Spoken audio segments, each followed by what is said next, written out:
abrimos as nossas Bíblias no livro de Marcos, capítulo 14.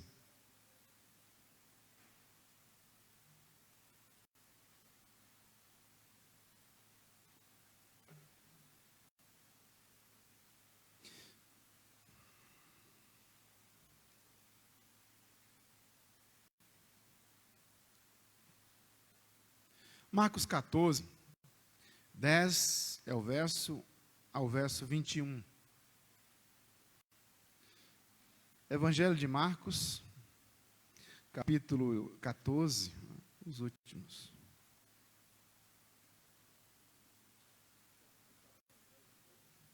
Pois é bom, me ajuda aqui, porque está escuro. Isso, nada foi solícito. Né? Irmãos, eu confesso que eu estou com o óculos vencido, né? E a gente precisa... Também, eu entendo. A gente tem que subir um pouquinho esse negócio aqui, ficou descompensado, né? Mas eu louvo a Deus, meu irmão, pela sua sensibilidade. Capítulo 14, 21, ao verso de número 10, ao verso 21, diz assim: E Judas Iscariotes, um dos 12, foi ter com os principais sacerdotes para lhes entregar Jesus. Eles, ouvindo, alegraram-se e lhes prometera dinheiro. Nesse meio tempo, buscava ele uma boa ocasião para o entregar. E no primeiro dia dos pães asmos, quando se fazia o sacrifício do cordeiro pascual, disseram-lhe seus discípulos: Onde queres que vamos fazer os preparativos para comeres a Páscoa? E então enviou 2 dos seus discípulos, dizendo-lhe: Ide à cidade, e vos sairá ao encontro um homem trazendo um cântaro de água. Segui-o e dizei-o ao dono da casa onde ele entrar, que o mestre pergunta: Onde é o meu aposento no qual hei de comer a Páscoa com os meus discípulos? E ele vos mostrará um espaçoso cenáculo mobiliado e pronto, ali fazei os preparativos. Saíram, pois, os discípulos, foram à cidade e, achando tudo como Jesus lhes tinha dito, prepararam a Páscoa. Ao cair da tarde, foi com os 12, quando estava à mesa e comiam, disse Jesus: Em verdade vos digo que um dentre vós, o que come comigo, me trairá. E eles começaram a entristecer e dizer-lhe, um ao outro, um após o outro: Porventura sou eu? Respondeu-lhe: É um dos 12, o que mete comigo a mão no prato. Pois o Filho do Homem vai como está escrito a seu respeito. Mas ai daquele por intermédio de quem o Filho do Homem está sendo traído. Melhor lhe fora não haver nascido. Senhor Deus, como bem orou a tua serva, Pai, há pouco nós confirmamos, e assim nós fazemos coro com o que tua serva há pouco orou, Pai. Use tão somente este pecador, ó Deus, a transmitir aquilo que o Senhor tem para a minha vida, em primeiro lugar, ó Deus, e também aos meus irmãos e irmãs, que aqui se fazem presente para tão somente, ó Deus, serem edificados, exortados ou consolados, segundo aquilo que tu tens em tua palavra. Deus de amor, graça e misericórdia, sonda-nos para que tenhamos corações santos, atitudes santas, olhares santos, palavras santas, para que nós não sejamos confundidos, ó Deus, com as coisas desse mundo, nem com os deste mundo, Pai, secularizado, mas que sejamos homens e mulheres atentos a toda boa obra, para que tão somente estejamos aguardando a volta do Senhor em santidade, em vigilância, em nome de Jesus, ó Deus, que a palavra que será pregada hoje alcance corações, ó Deus amado, alcance corações prontos para receber a semente, e assim não apenas ficarmos na teoria, mas irmos à prática e executarmos tudo que for dito aqui, que toda e qualquer ação, vontade carnal caia por terra, e que a tua vontade, ó Santo e amado Espírito de Deus, perdure, seja o árbitro em nosso meio nessa noite, ó Deus, tem misericórdia. Assim eu oro e suplico em nome de Jesus. Amém. Meus irmãos, nós temos muitas síndromes muitas são as síndromes, são as doenças que são um verdadeiro compêndio, uma verdadeira enciclopédia de muitas enfermidades, como diria uma Barça, de muitas enfermidades, doenças de alma, doenças do coração, doenças do pé, doença da coluna, enfim, doença para todo tipo, para todo gosto e para tudo aquilo que nós, de fato, vamos adentrando a medicina, vai se diagnosticando e descobrindo cada vez mais doenças para todos os tipos. Mas a síndrome, ela de fato nos ajuda a diagnosticar o diagnóstico de um determinado quadro que nos é apresentado, que nós precisamos de fato e de verdade ficarmos atentos, uma vez que os médicos vão usar esse tipo de diagnósticos, desse diagnóstico para diagnosticar, é claro, a síndrome existente no cidadão A, no cidadão B, enfim, para poder então dar uma solução para o problema. E a leitura do texto que nós lemos nessa noite, ele nos leva a pensar sobre a mente e o coração de Judas Iscariotes, sobre aquilo que passou em sua mente e sobre aquilo que levou a execução de tanta ação fria e calculista deste discípulo do Senhor Jesus Cristo, desse apóstolo do Senhor Jesus Cristo, desse chamado que recebeu o chamado de Jesus para ser discípulo do Senhor Jesus Cristo. Então, faço aqui 4 perguntas para nós nessa noite, e a pergunta número 1 é: o que passava pela sua alma nesse momento em que ele se depara com essa circunstância? Segundo, como ele se tornou filho da perdição? Como ele veio a se tornar este homem da perdição, filho da perdição? E uma terceira pergunta que nós precisamos fazer como diagnóstico é: como é possível que alguém com tantas oportunidades e vendo tantos sinais claros, que como ele viu, sinais claros de Deus, mas ainda assim continuar agindo como ele agiu? E por fim, será que nós estamos livres de nos enveredarmos pelo tal caminho como o Judas adentrou? Será que nós estamos livres de enveredarmos por esse caminho?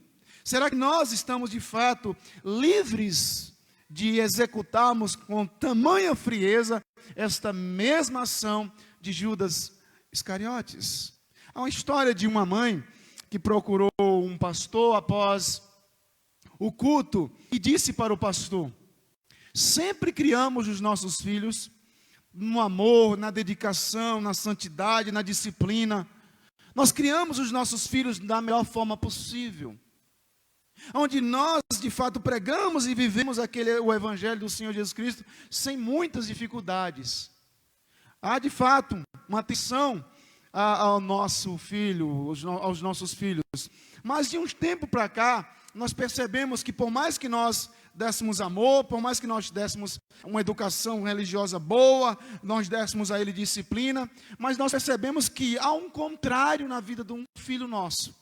Um dos nossos começa agora a demonstrar ou a ter uma atitude contrária de tudo aquilo que nós ensinamos.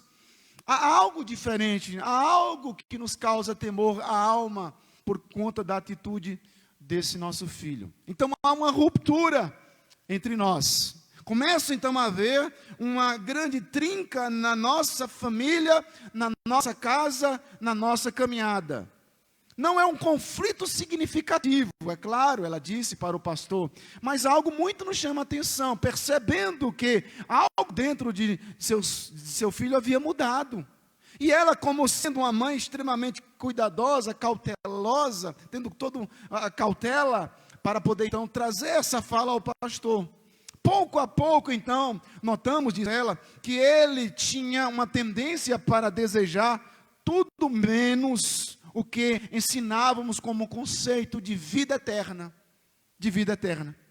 Progressivamente, diz ela, foi aparecendo suas preferências por aquilo que era averso à nossa fé e à prática que nós também ensinávamos.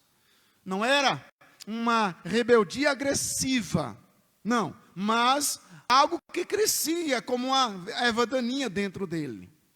Um distanciamento cada vez maior, se fez presente naquele coração, que não sabíamos o que fazer, ou pelo menos nós não tínhamos tanto tato para lidar com a dificuldade. Até então nós chamamos e nós confrontamos a vida do nosso filho. O que ele queria, por que ele estava agindo daquela forma? E então ele afirmou apenas com esta frase para nós: estou correndo atrás da minha história. Estou correndo atrás da minha história. E então eu faço uso das palavras de Billy Graham, o grande pastor Billy Graham dos Estados Unidos, que diz que, apesar de conviverem tanto com as coisas sagradas, pessoas são capazes de se tornarem verdadeiros monstros sem perceberem quão sério será o julgamento de Deus sobre suas vidas.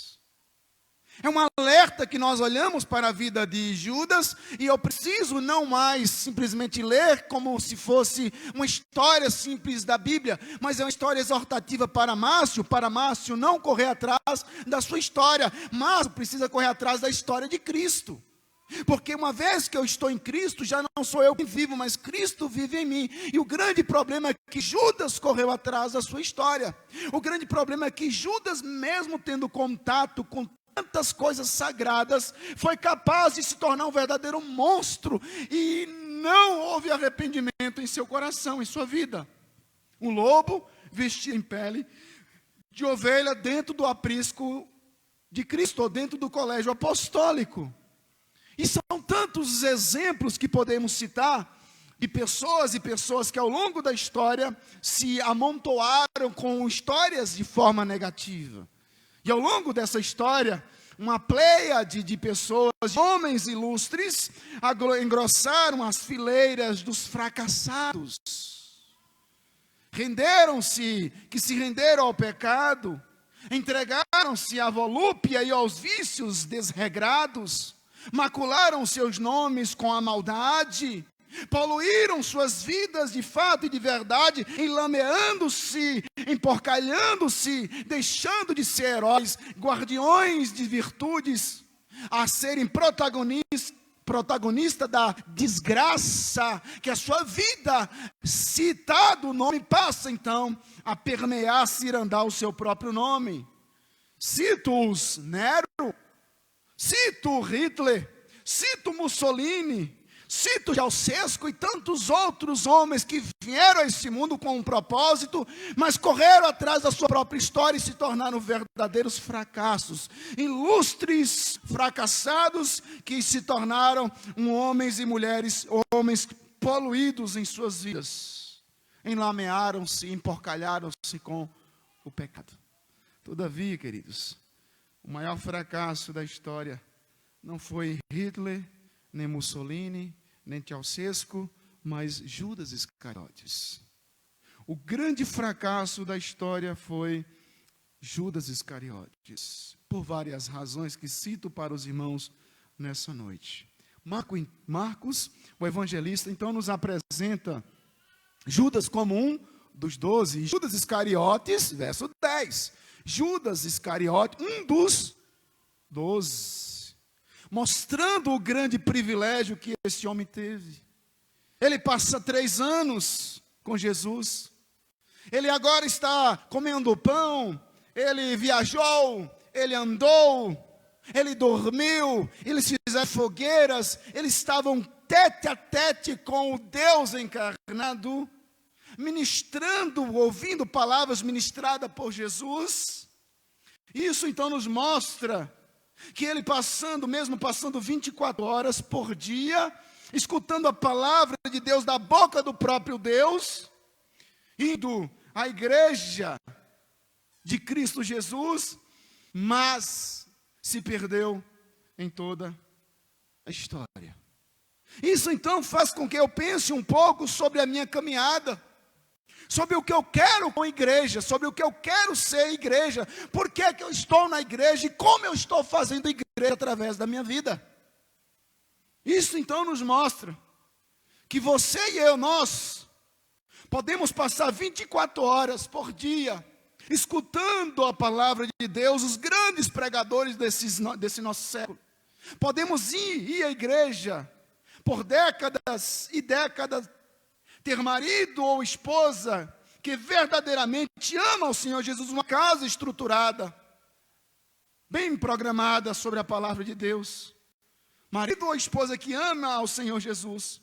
Você pode até se autoproclamar discípulo de Jesus, ou eu, quem sabe, nós, e mesmo assim continuarmos nos nossos pecados, e nunca ter sido realmente salvo, porque a história vai denunciar de fato e de verdade quem é apto para entrar no reino de Deus. É claro que eu estou dizendo aqui de maneira a grosso modo, porque você sabe e o Espírito Santo de Deus testifica a você que você é filho de Deus.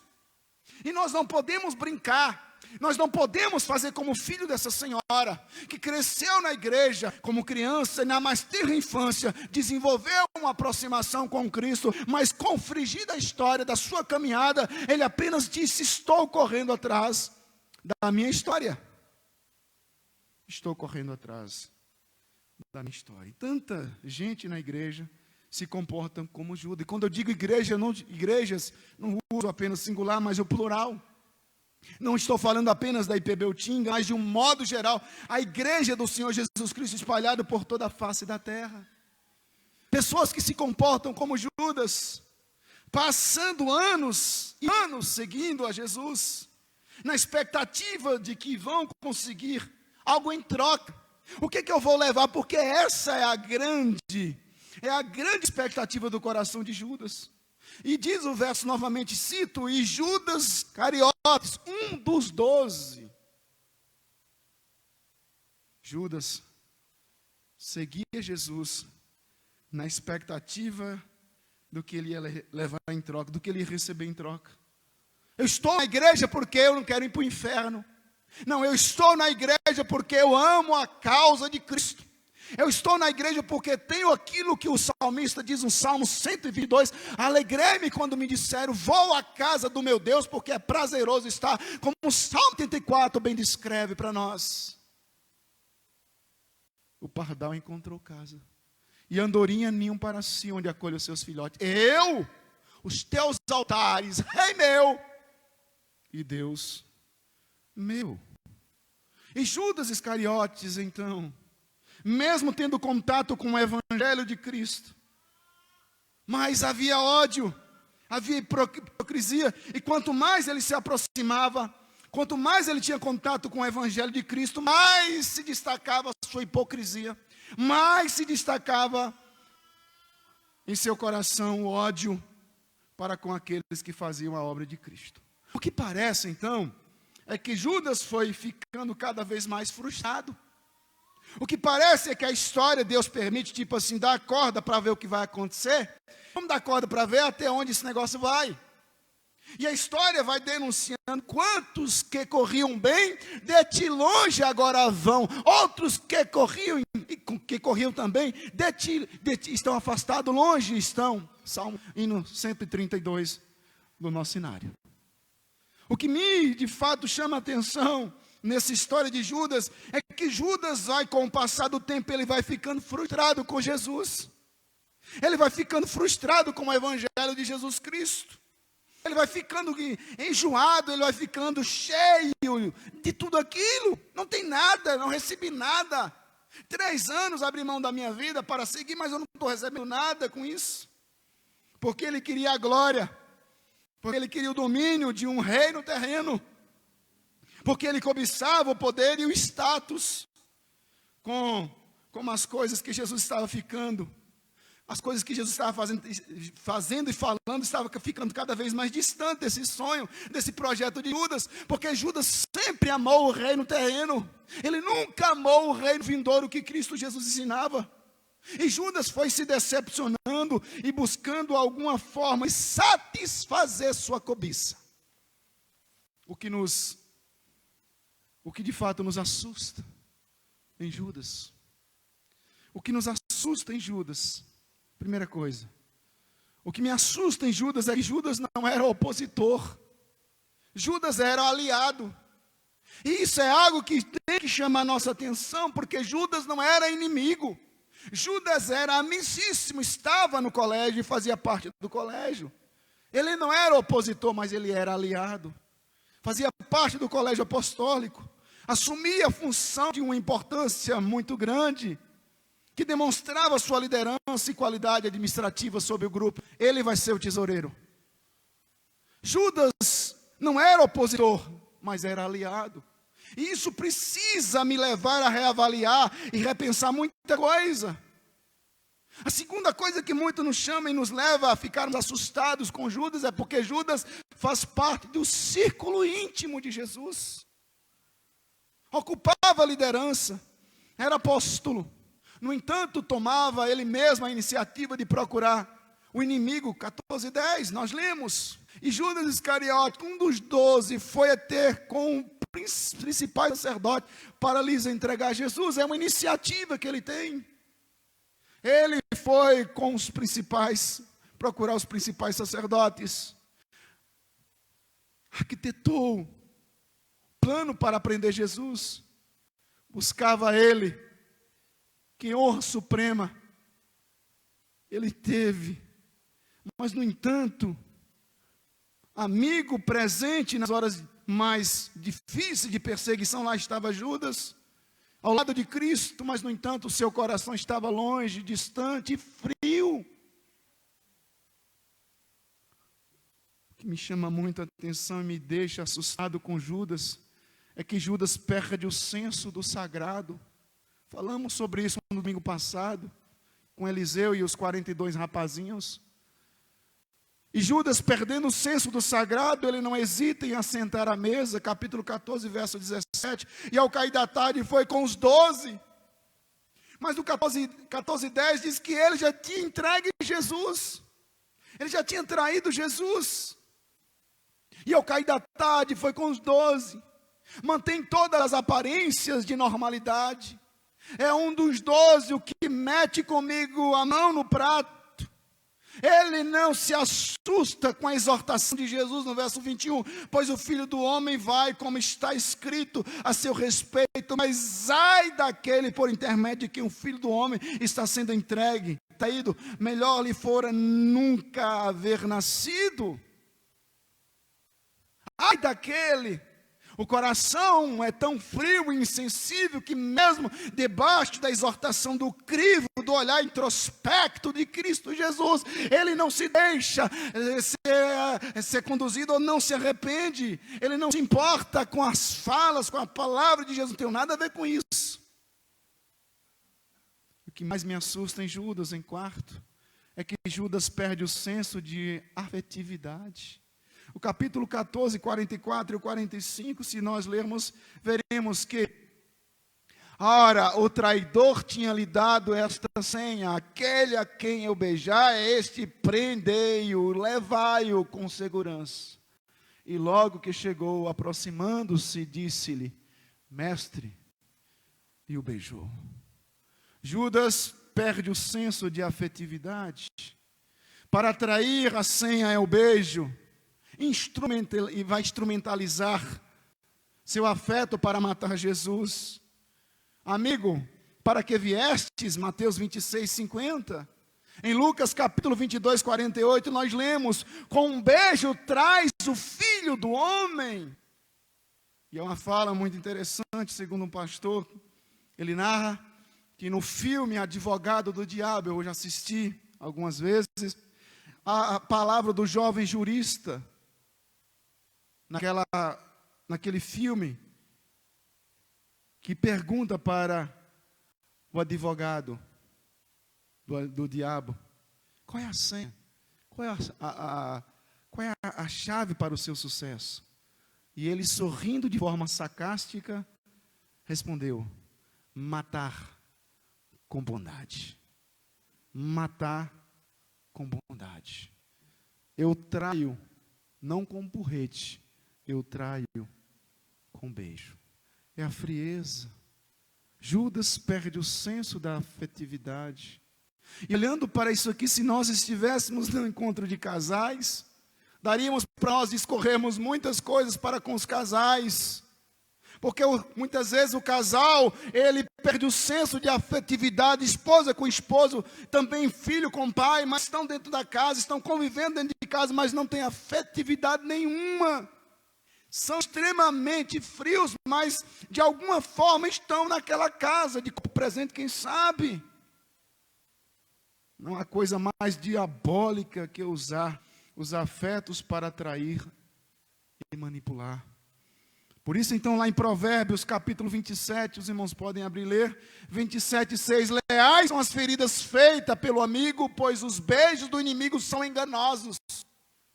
Não fique triste quando alguém chegar para você e lhe questionar e dizer, meu irmão, minha irmã, fiquei sabendo que aconteceu isso, e venho aqui porque eu não quero ouvir da boca de ninguém, e em nome de Jesus mude de vida. Leais são as palavras, as feridas feitas pelos amigos, porque esse fato que é o seu bem, que é o seu bem. Por isso, meus irmãos, por ter ferido de forma tão séria essa questão do afeto, por ter corrompido tão grandemente, quando Judas se afasta para executar seu maquiavélico plano, Lucas, então, por favor, isso muito me chama a atenção, Lucas capítulo 22, verso 53.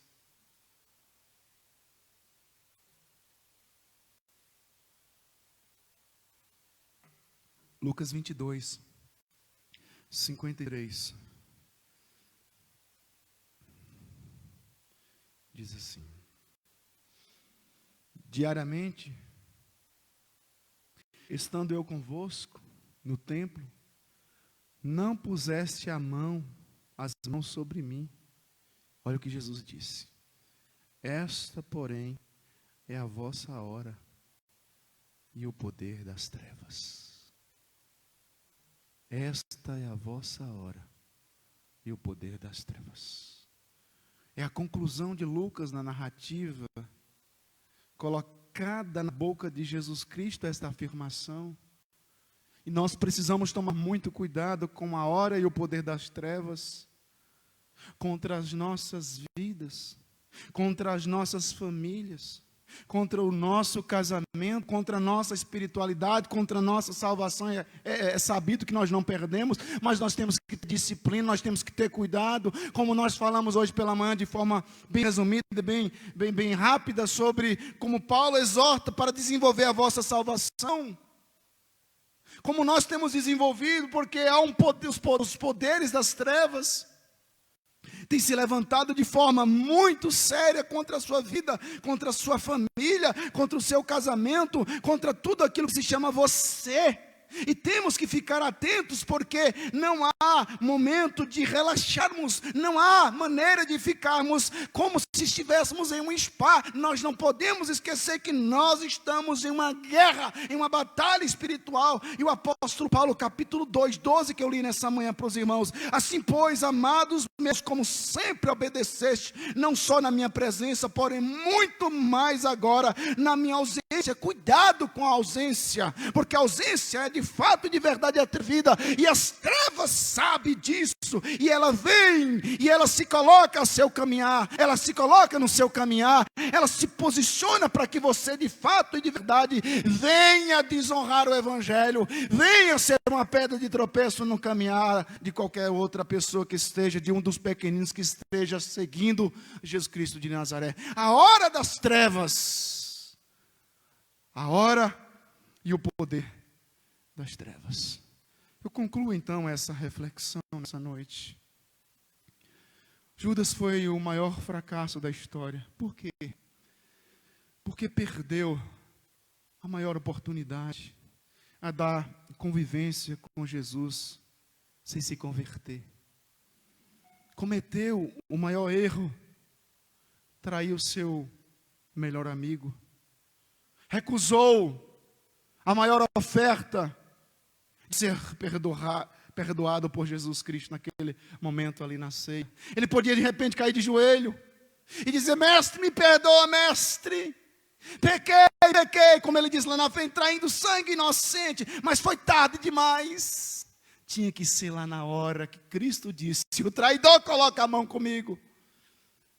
A história trágica, de repente, na vida daquele que hoje rejeita Jesus como Senhor e Salvador. Judas Iscariotes. Ele simplesmente disse, não quero ele como Messias, não quero ele como Senhor. É muito complicado.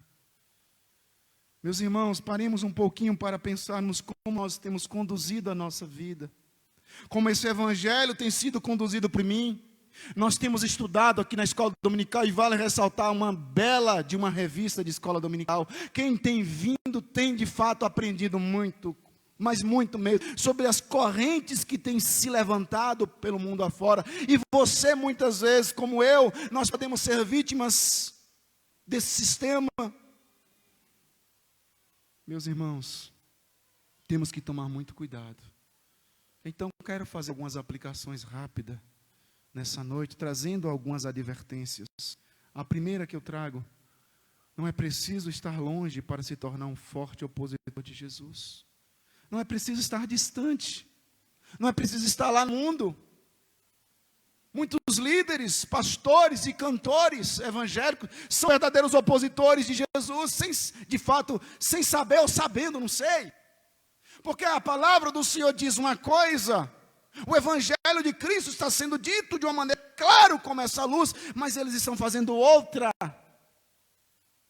E não é preciso estar longe para se tornar um opositor de Jesus. E não são raras a circunstância que nós vemos de opositores do reino.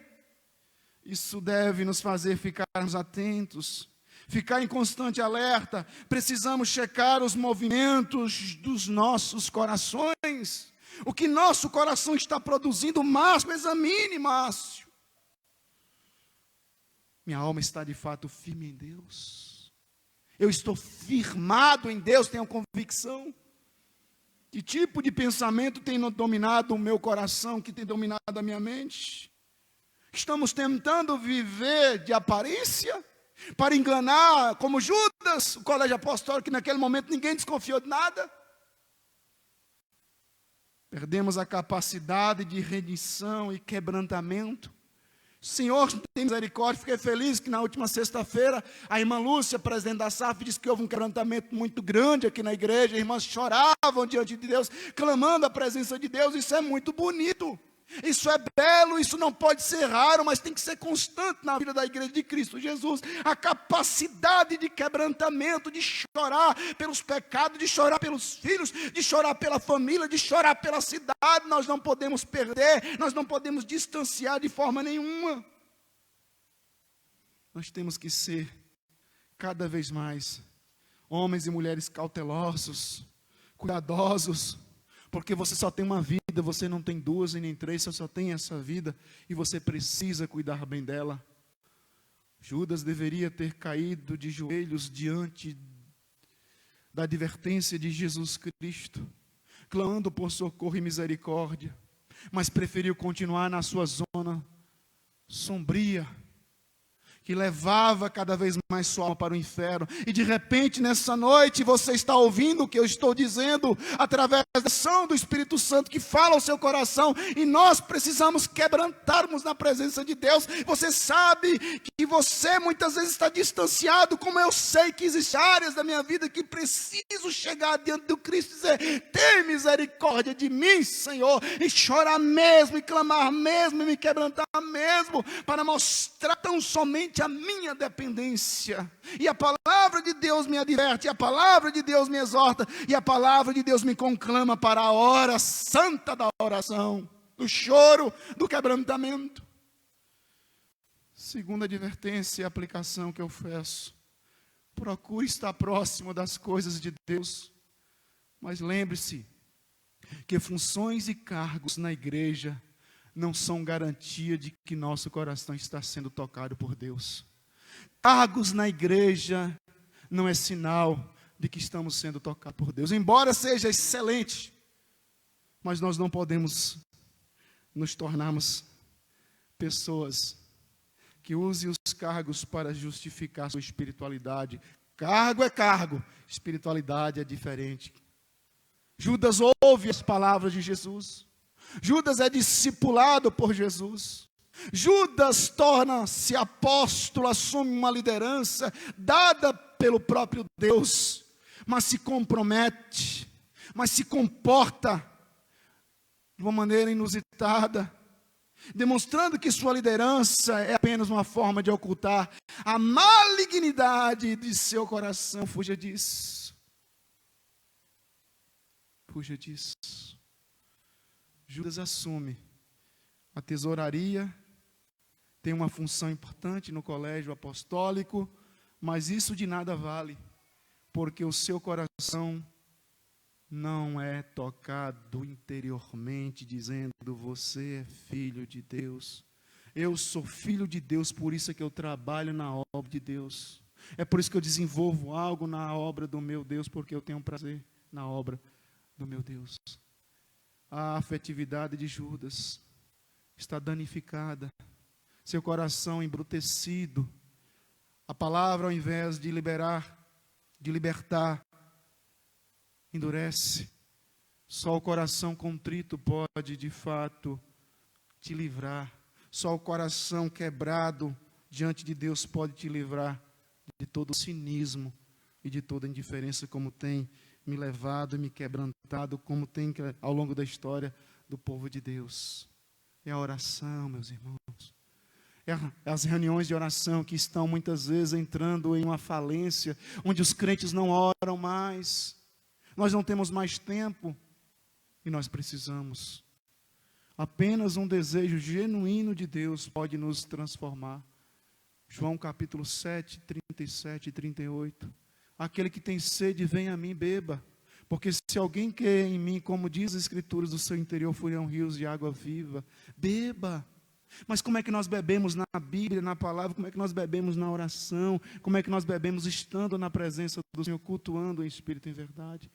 E por fim, meus irmãos, terceira advertência e aplicação que eu faço: não negocie com o mal, não faça concessões às trevas, não abra brechas para o diabo no seu casamento, na sua família e muito menos na sua vida espiritual. Judas caminhou em todas essas direções. Judas procurou mal ao contratar os líderes religiosos por causa de dinheiro. Banalizou sua fé quando participa da Santa Ceia do Senhor, sem nenhum compromisso real com o significado que aquilo traz. Judas fez permissões ao diabo, mesmo conhecendo todos os ensinamentos de Jesus, e deixou as trevas, fez com que as trevas o dominassem. Meus irmãos, minhas irmãs, Márcio, Judas não se arrependeu para ser transformado, mas preferiu a autocondenação, a culpa e o suicídio. Mateus capítulo 27. Como nós estamos nos apresentando diante de Deus? A culpa humana não é removida por autocondenação e nem remorso, mas por uma boa, pública confissão de fé, arrependimento e mudança de vida. Na cruz de Cristo há sempre remédio para nosso cinismo, para nossa hipocrisia, para aquilo que muitas vezes está embrutecido, verdadeiramente como um solo bem apilado, onde nada nasce. E nós temos que pedir ao Espírito Santo de Deus que venha remover esse solo duro, porque estamos embrutecidos, hipócritas, como o próprio salmista vai usar no Salmo 78. Deus nunca despreza o coração compungido e quebrantado, e o restaura para a cura. E eu, constantemente olhando para dentro de eu mesmo, e me questionando: meu Deus, eu estou com o coração compungido, eu tenho um coração quebrantado, porque eu não posso e não creio que um religioso entra no reino de Deus. Apenas um homem, uma mulher com o coração quebrantado, uma mulher que ama a causa e é a casa do Senhor Jesus Cristo. E em tempo em que muitos estão abandonando a fé que um dia professaram, a história de Judas alerta a Márcio a guardar o seu coração para não se afastar das coisas sagradas e nem criar de uma maneira muito abrupta, não criar em seu coração nenhum tipo de ação de banalidade com a obra, com a causa de Cristo Jesus, porque se isso acontecer, eu estou perdido. E por fim, a história de Judas nos lembra que nada de bom pode vir daqueles que desistem de Jesus Cristo. Ele é de valor supremo e segui-lo vale qualquer custo. Nós não podemos de maneira nenhuma esquecer disso. Precisamos lembrar que a história de Judas nos conscientiza de que desistir de Jesus Cristo não trará benefício nenhum, antes pelo contrário, é morte, é destruição, é ação satânica constante.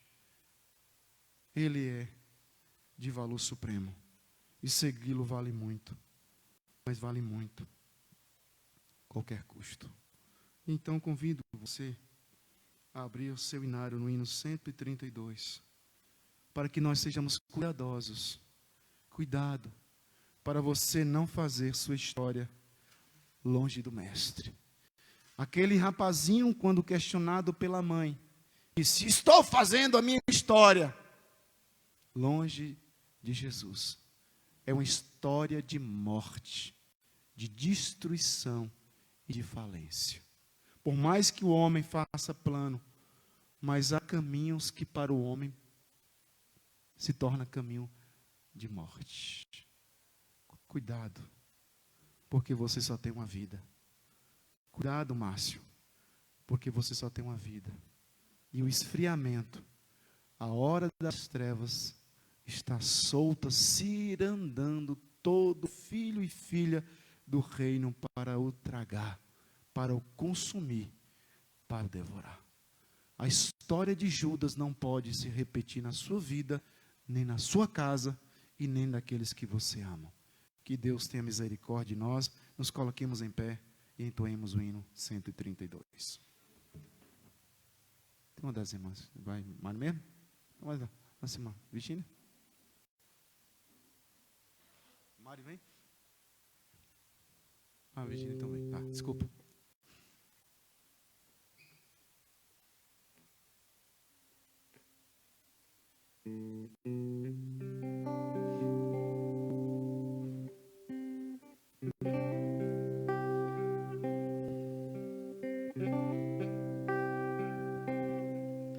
Tu que sobre a amarga cruz revelaste o teu amor, tu que vives, ó Jesus, vivifica no Senhor. Vem, ó, vem, Jesus, Senhor, nossas almas despertar com teu santo e puro amor. Vem, Senhor, nos inflamar. Ó, vem, nossas almas inflamar. Eis o mundo tentador. Mundo tentador, ao querer nos atrair, sem teu fogo abrasador, não podemos resistir.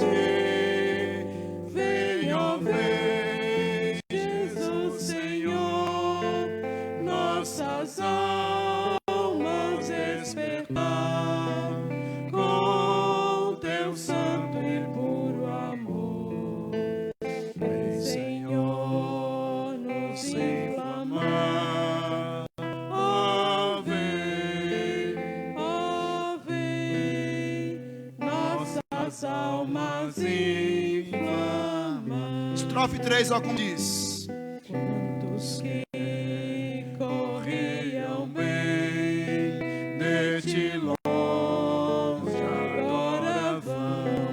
seguem. Outros seguem, mas também sem fervor vivendo estão. Vem, ó, vem, Jesus Senhor, nossas almas despertar com teu santo e puro amor. Vem, Senhor, nos inflamar. Ó, vem, nossas almas inflamar.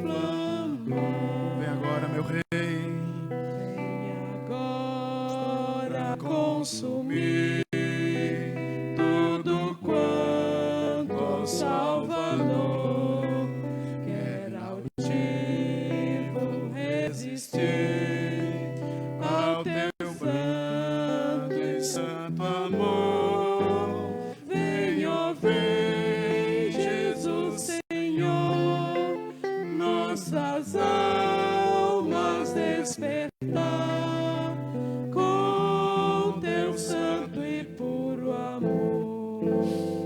Vem, Senhor, nos inflamar. Ó,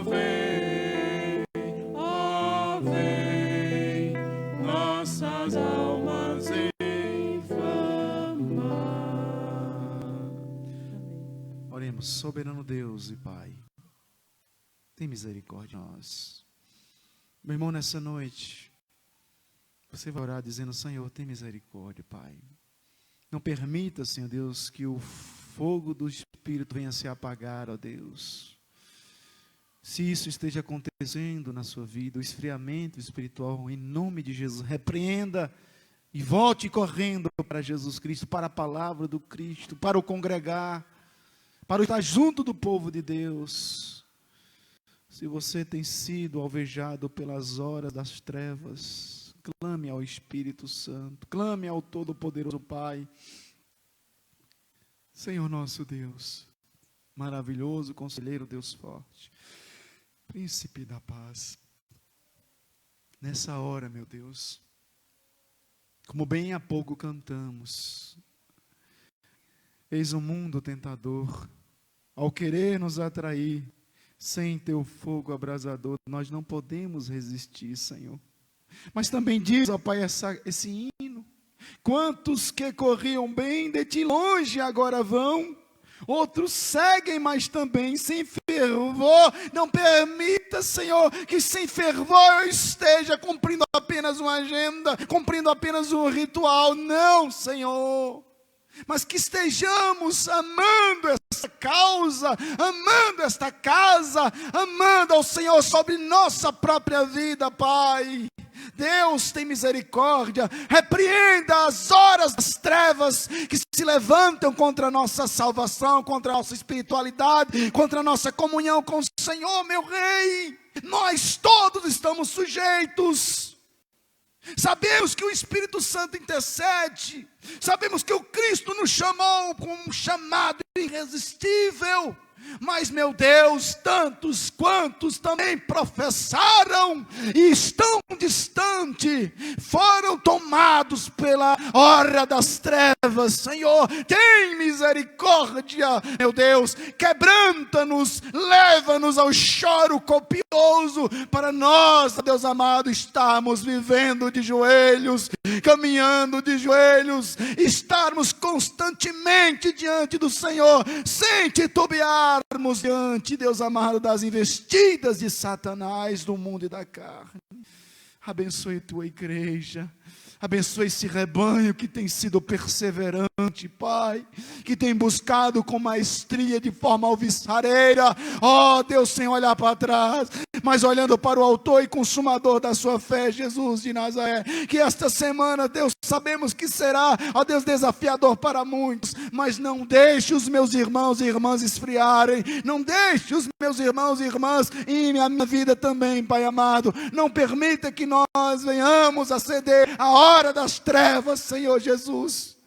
Tem de misericórdia, Seja, Deus amado, misericordioso para conosco, Senhor. Interceda por nós como intercedeste pelo Pedro, quando Satanás o tomou para peneirá-lo, e o Senhor intercedeu, e o Senhor intercedeu, e o Senhor intercedeu, Pai. Nós te suplicamos, continue a interceder por nós, porque nós não fomos tomados, roubados pela hora das trevas, ó Deus, porque sabemos que o grande Mestre intercede pela igreja do Senhor, ó Pai. Abençoe-nos essa semana, cada um na sua particularidade, cada um, Deus amado, dentro dos seus grandes dilemas, ó Deus, os dilemas que vierem em suas cabeças, dê-lhes discernimento para conduzir com maestria a sua vida, ó Deus, as suas vidas, em nome de Jesus suplicamos. Repreenda, ó Deus amado, toda hora das trevas que se levantar durante essa semana na vida dos teus filhos aqui, ó Pai, em nome de Jesus. Recebeis a bênção, queridos.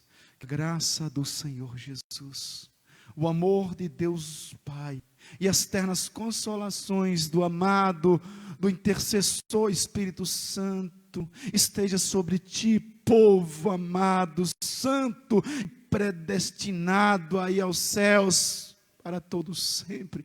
Aleluias. Amém. Podeis assentar, irmãos, em nome de Jesus.